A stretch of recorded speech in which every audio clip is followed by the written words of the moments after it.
Bonjour à tous, bienvenue dans cette nouvelle vidéo sur ma chaîne YouTube et on se retrouve aujourd'hui pour la critique de Godzilla 2, le roi des monstres.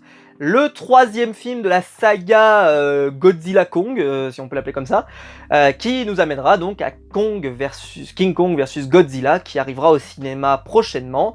En tout cas, on l'espère, on croise les doigts que ça sorte au cinéma, même si au moment où j'enregistre la vidéo, on n'en sait pas plus pour le moment. Mais en tout cas, la bande-annonce est sortie, donc on espère que ça sortira au cinéma. Ce film, il était assez attendu, surtout parce que c'est en fait le film qui va faire en sorte que l'histoire tienne debout. C'est-à-dire que le fait qu'il y ait des monstres sur notre planète, eh bien ils vont essayer d'expliquer. Voilà, ce film, sa vocation première, principale, d'expliquer pourquoi il y a des monstres, qu'est-ce qu'ils font là, quel est leur objectif, motivation, quelle est leur relation entre eux, parce qu'on va même raconter justement qu'il y a des relations entre eux, et te raconter une histoire en fait, parce que le premier Godzilla que j'avais pas aimé, justement, ce qui souffre de ce film, c'est qu'il n'y a pas d'histoire. C'est un film, voilà, il y a un gros creux au milieu, puis il y a une grosse baston de fin, mais ça ne raconte rien. Là, dans celui-là, bah là, par contre, Godzilla, on va le voir beaucoup. Il va souvent être en mauvaise posture, mais on va le voir beaucoup.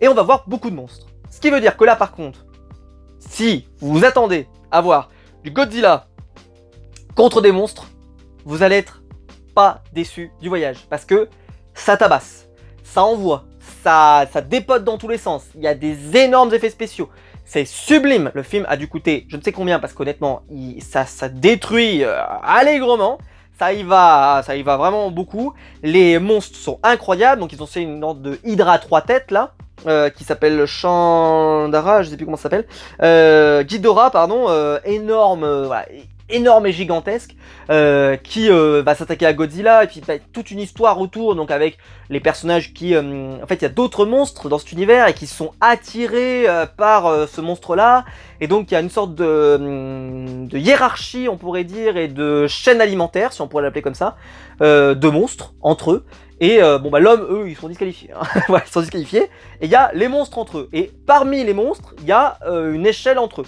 Et normalement, Godzilla, c'est le patron. C'est El Patron, comme on dirait dans Narcos, comme dirait Pablo Escobar. Et ben là, on cherche à savoir qui est le patron, parce que justement, ce Ghidorah est là pour remettre en cause l'équilibre. Bon, je trouve qu'il est meilleur que le premier Godzilla, personnellement. Parce que justement, déjà, je trouve qu'il est quand même mieux rythmé. Puis il y a des bonnes choses au milieu. Contrairement, même si par contre c'est la même structure, hein. Au début il se passe des trucs de ouf, fin il se passe des trucs de ouf, au milieu c'est un peu plus creux. Mais cette partie du milieu, ils ont quand même essayé de raconter des choses. En particulier, le sacrifice de Serizawa, qui était le scientifique qu'on voyait depuis le début, qui s'occupait de la centrale nucléaire, etc., etc., qui je trouve, sa scène de disparition, eh ben, elle est quand même stylée. Elle est quand même stylée. Et moi je l'aime bien cette scène. Je pense que c'est clairement une scène que j'aime beaucoup.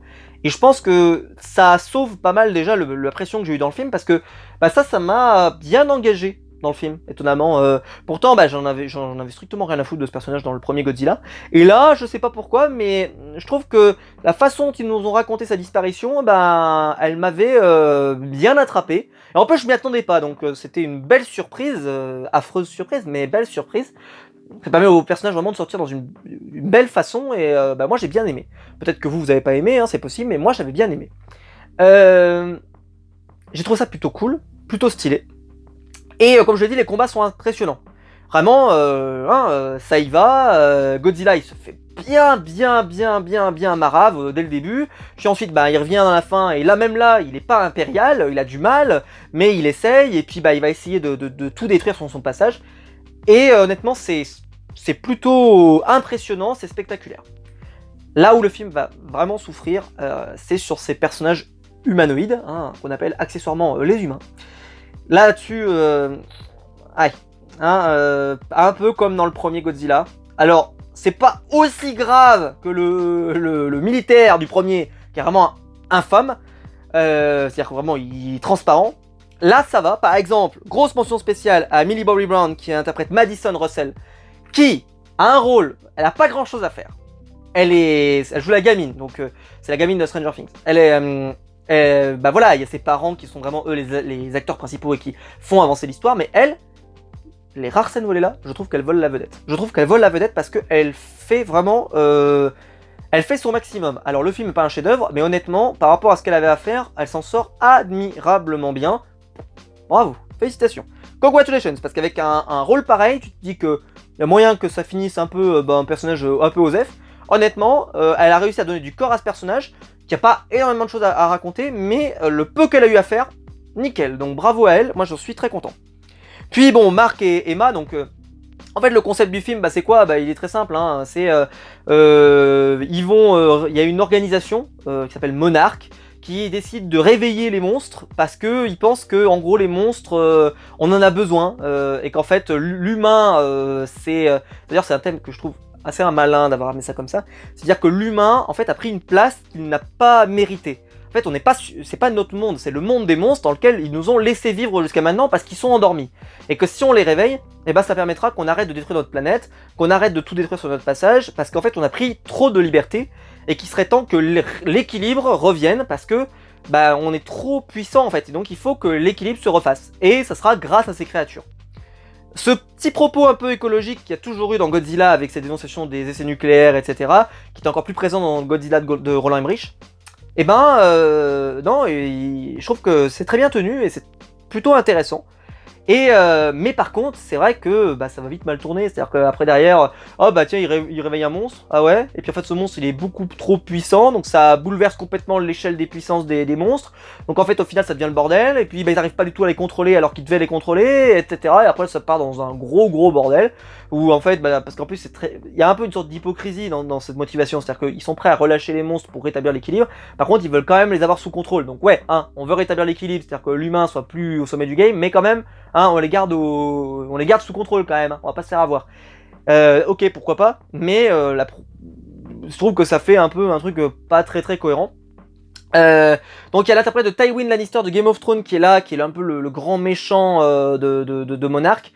On verra ce que ça donne parce que pour l'instant, bah, on en a pas assez vu. En sachant que je suis allé voir, ce qui m'étonne beaucoup parce que il y a une scène post-générique qui raconte, voilà, que, enfin on le voit. Et en fait, bah, je pensais qu'il serait dans Kong Skull Island, et je suis allé vérifier, et pour l'instant, il n'est pas annoncé au casting. Peut-être une bonne surprise, mais je trouverais ça dommage, parce que ils ont teasé quelque chose sur lui, pour ne pas l'utiliser. Je trouverais ça bizarre quand même. Enfin, je sais pas vous ce que vous en pensez, mais on va attendre Godzilla 3 pour avoir la réponse à la question qui est posée dans cette scène post-générique. Un peu bizarre. Et donc ce film est comme je l'ai dit, est une explication de la présence des monstres sur cette terre, et va alors, bon ben là, c'est soit vous l'acceptez, soit vous l'acceptez pas, hein, va rentrer ce domaine dans, là on était dans un film de monstres, et maintenant on va rentrer dans la science-fiction, puisque un des monstres, donc le fameux Gandara là, vient d'une autre planète. Alors, cherchez pas comment, pourquoi... la vie trouve toujours un chemin, je vais vous citer comme ça, mais qu'est-ce que c'est que cette histoire? C'est-à-dire qu'il se retrouve sur cette terre, et puis bah donc vu qu'il est arrivé sur Terre, et bah, il bouleverse l'ordre établi, et donc Godzilla qui était le haut patron, bah maintenant il l'est plus, parce que cette créature vient bouleverser l'univers. Donc est-ce que ça veut dire qu'il y a des monstres qui peuvent arriver de l'espace? Est-ce qu'il va y avoir un Transformers qui va arriver bientôt, voilà, pour faire un énorme crossover un peu fou, blague à part, mais là ils ont ouvert une porte, une fenêtre, si on peut dire comme ça. Ils ont ouvert une fenêtre. Est-ce qu'on avait besoin d'extraterrestres dans cette histoire? Est-ce qu'on avait besoin d'une origine extraterrestre de l'un des monstres? Je suis pas sûr. En plus, voilà, pour moi, ils ouvrent un... C'est-à-dire que, est-ce qu'il y a d'autres monstres dans l'univers? Est-ce que c'est le début? Est-ce que c'est le début d'une invasion? Est-ce qu'il y a des extraterrestres? Est-ce qu'il va y avoir un crossover avec Alien? Bon, j'arrête de troll, mais si on va par là, ben, il y a plus de limites. Il y a plus de limites. Donc, bon, c'est bien parce qu'ils se sont ouverts l'univers. C'est-à-dire que là, l'univers est extrêmement vaste. Même si on n'explique pas d'où ils viennent, de quelle planète. Est-ce qu'ils viennent d'une planète? Est-ce que, je sais pas, moi, cette créature, elle voguait dans l'espace, comme ça? Comment elle respire? Est-ce qu'elle respire? Enfin, on va pas pouvoir vous en donner beaucoup plus de détails que ça, mais on va essayer, comme je vous l'ai dit, d'expliquer l'origine donc des monstres. Donc il y a des monstres qui sont terriens, des monstres qui sont pas terriens. Donc peut-être qu'il y aura d'autres monstres pas terriens qui vont arriver par la suite. Est-ce que par exemple Kong et Godzilla vont s'affronter et que d'un coup on va avoir un autre Godzilla d'un autre monde qui va arriver, un Godzilla extraterrestre, j'en sais rien moi, d'une forme bizarre, avec une autre allure, etc. et qui va venir affronter les deux autres pour dire bah c'est moi le patron, etc. Et là les deux vont s'allier pour le battre. J'en sais rien, honnêtement, j'en sais strictement que dalle. Et alors, le but de ce film, au-delà de tout ce que je vous ai raconté après, le but c'est de terminer le film avec Godzilla, qui est le roi. Et si vous entendez ce nom, le roi, vous vous dites, il y en a un autre qui a dans son nom, dans son titre, dans son nom de personnage, même s'il l'appelle Kong, voilà, King Kong, le roi Kong.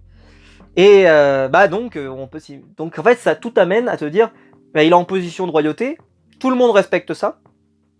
Et justement on peut imaginer que dans le prochain film on va arriver, il y aura un moment où King Kong va dire non, enfin Kong va dire non c'est moi le roi. Et ça va s'affronter, ça va se fighter, ça va tout détruire sur son passage. J'ai peur un peu du vide, ça c'est le risque, mais voilà. Et justement dans ce film là, comme je l'ai dit, le vide n'est pas trop problématique. Ceci dit par contre, le film est trop long. C'est le défaut du film, c'est que c'est trop long. Je vais vous regarder la durée, mais il fallait qu'il fasse au moins 30 minutes de moins. Parce que ce que je vous ai dit là, sur le fait que le milieu, par exemple, voilà, avec le décès d'un des personnages et tout, là il dure 132 minutes, donc c'est-à-dire plus de 2 heures, 2h12 minutes. 1h40, 1h45 aurait nettement suffi. Je pense qu'il aurait fallu cutter. Il aurait fallu cutter parce que il y a, comme je le dis depuis le début de cette saga, j'ai l'impression, mais le milieu des films est assez raté dans la plupart des cas. Même si pour moi, sur Kong Skull Island, c'était moins le cas. Sur Godzilla, c'était une catastrophe. Là, sur celui-là, c'est pas aussi réussi, mais c'est pas autant catastrophique que dans le premier Godzilla, si vous voyez ce que je veux dire. Ce qui veut dire que ce film, effectivement, c'est pas un bon film. Moi, je le reverrai pas tout le temps. Mais par contre, vous allez en prendre plein la vue sur la fin. Vous allez globalement moins vous ennuyer que dans le premier Godzilla, je trouve. Vous allez plus voir Godzilla. Il va y avoir plus de combats. Attendez rien de plus des personnages parce que ils sont pas très intéressants. Mais c'est pas un film affreux. Et c'est peut-être le défaut, je vais terminer là-dessus, de ces 3 films dont je viens de parler jusqu'à maintenant, c'est que pour l'instant il n'y a pas de chef-d'œuvre, quoi. C'est-à-dire que c'est des films sympathiques, c'est des films corrects, c'est des films à grand spectacle, ou c'est des films plutôt moyens ou décevants, mais c'est pour l'instant des films qui n'ont pas réussi où tu sors et tu fais ah waouh. Je pense quand même que sur ce genre de film qui est à grand spectacle, avec des grosses destructions, avec des gros trucs, normalement on devrait sortir avec un waouh. Et je trouve que là-dessus, pour moi la promesse, elle est pas tenue. Ce n'est que mon avis. Dites-moi dans les commentaires, vous, ce que vous en avez pensé. Est-ce que vous aimez ce film, Godzilla 2, le roi des monstres? Est-ce que pour vous, c'est un grand film? Est-ce que c'est un film plutôt moyen? Moi, voilà, honnêtement, je vous le dis, il est trop long. Il est trop long. Il faut en enlever une demi-heure. Parce qu'il y a des trucs intéressants dedans. Comme je dis, le début, la fin et le suicide de... comment il s'appelle? Hop.